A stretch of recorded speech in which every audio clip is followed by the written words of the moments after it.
desescolarização, né? A escola hoje em dia, da forma como é, seriada, e todo mundo de forma homogênea ali, mesma idade, não sei o quê, isso tudo, ele tem uma palestra muito boa que ele fala disso também, né? Da parte da industrialização da escola, né? Que a escola, muita coisa mudou, menos a escola hoje em dia. E essa parte da desescolarização está levando muita gente, inclusive no Brasil, a optar pelo homeschooling. Isso que eu ia falar com vocês também. E aí existe o homeschooling, que é o cara levar a escola para dentro de casa, e existe também o unschooling, que é a proposta da desescolarização, é o cara aprender quando ele tiver interesse. Né? O cara tem interesse em alguma coisa, ele vai lá e aprende tudo sobre aquilo. Né? Então, são dois processos diferenciados. Nos Estados Unidos é muito difundido isso, mas no Brasil ainda está se engatinhando e tem alguns lugares que... o pessoal não sabe como funciona nos Estados Unidos, cara. Entendeu? Porque você fala homeschooling, o cara acha que é assim, não, mas você vai chegar e vai dar aula de... Vai ser o professor de tudo? Exato, você vai ser o professor que você vai ensinar descobrimento do Brasil, Revolução Francesa, não, porque não é assim, né, cara? Você precisa ter um tutor verificado. E outra coisa, a criança, ela vai para a escola, né? Lá nos Estados Unidos, o homeschooling, ela vai em determinados momentos para a escola. São vários tipos diferentes de homeschooling. Tem um homeschooling, inclusive, que o cara nem tem tutor verificado. Ele acessa lá canais da internet, ou então Khan Academy, por exemplo, né, que tem plataformas online, e aí aprendem através dali, e o pai e a mãe ficam ali mais de orientador, né, que é mais ou menos o papel que o professor muitas vezes tem hoje em dia. O cara mais de ser o orientador, como é que fala a pessoa que trabalha em museu, que seleciona obras. Curador. É mais um trabalho de curadoria do que propriamente de ensinar as coisas, né? Na verdade, o professor que está antenado no que a tecnologia permite ele fazer hoje, ele consegue usar as ferramentas tecnológicas para ganhar tempo. Porque o que acontecia antes? Antes, o professor era a única fonte do saber, compartilhado talvez ali com a literatura que ele propunha.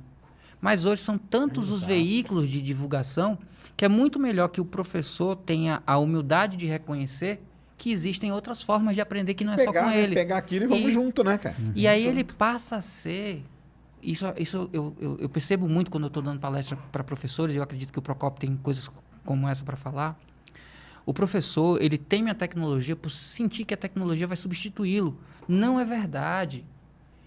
A tecnologia não vai substituir o professor. Agora, o professor que domina a tecnologia vai ter mais empregabilidade do que aquele que não domina. Então, a tecnologia é seu aliado na perpetuação da sua profissão. Cuidado com isso. E aí, o que acontece? Ele passa a ser o cara que faz uma coisa que eu e o Procopio não conseguimos. O Procopio tem vídeo que passou de 10 milhões de pessoas que assistiram. Um único vídeo.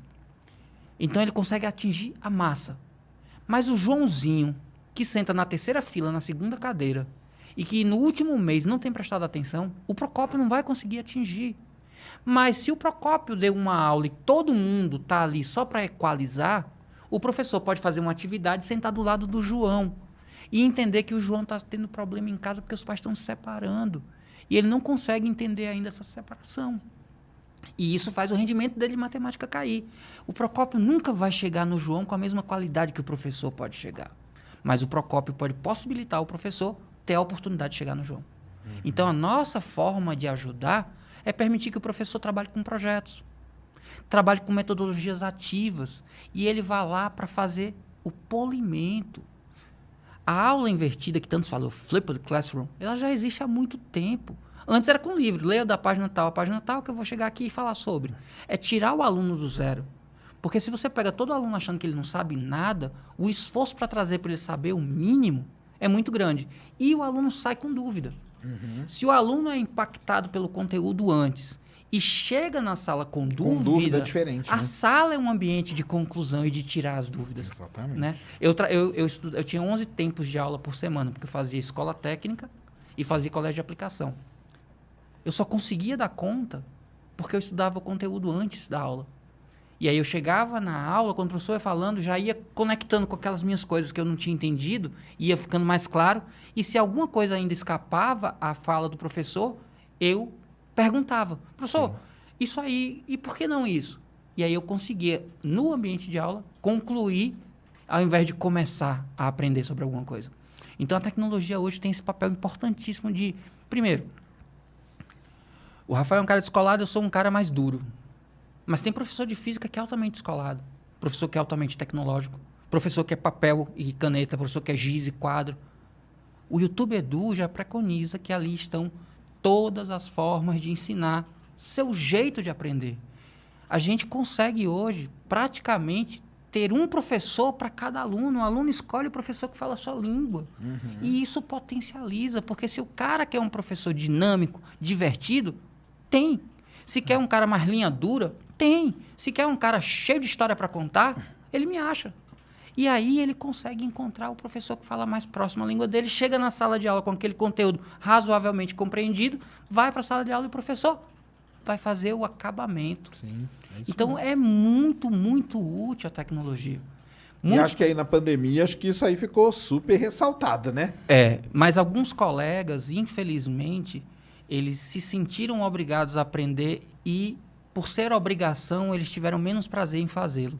Talvez se eles tivessem descoberto tecnologia como o Rafael descobriu, como eu descobri, né? Talvez tivesse sido diferente. Zero prazer, eu digo vários. Que eu vi. Eu ouço muita reclamação do pessoal falando, tá falando que o professor não está trabalhando na pandemia, está trabalhando 3 vezes, 4 vezes mais. Mas sabe o que eu acho, cara? Que, assim, lógico, né? Que foi um negócio que ninguém estava esperando, né? Mas mostrou uma coisa, porque o cara, ele dava aula, cara, como se estivesse dando aula na sala de aula. E é um pouco diferente, né? É a linguagem, né, cara? Sim, sim. É a linguagem. Você não quer que o aluno... Cara, meu filho, 13 anos, você não quer que ele ligue a tela do computador e fique das 7h30 a meio-dia? Cara, ele não vai ficar, cara. Ele não vai ficar, cara. Como que você vai falar? Nem se